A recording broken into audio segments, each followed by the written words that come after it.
Apa yang abang selalu advise dekat klien adalah rumah pertama kita tu bukan rumah yang selama-lama kita nak duduk kat sana lah. Ya, hari ni macam kita plan lah, abang nak share dekat Yaya proses untuk beli rumah projek lah. First thing kita akan mula dengan plan budget dulu kat sini, plan budget. Lepas tu dah kita kira kirakan. Seterusnya kita akan pilih location lah. Of course, location tu bergantung kepada Yaya lah.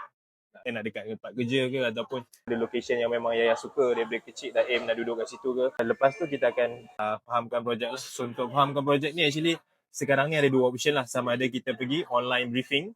Online briefing ni dia lagi mudah lah sekarang ni sebab kita boleh buat Zoom meeting je dan dia menjimatkan masa. Lepas tu kita boleh buat sales gallery appointment lah. Step seterusnya itu untuk kita apply loan. Dia melibatkan documentation lah.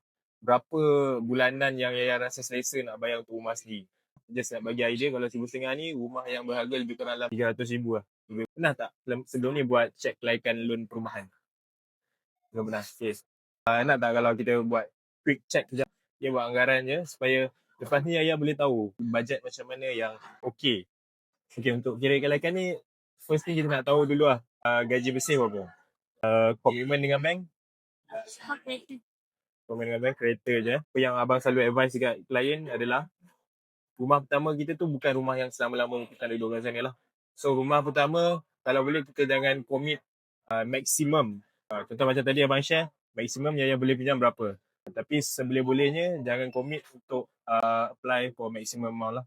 Untuk rumah pertama, kita ada bagi gap sikit supaya kita selesa untuk bayar bulan-bulan.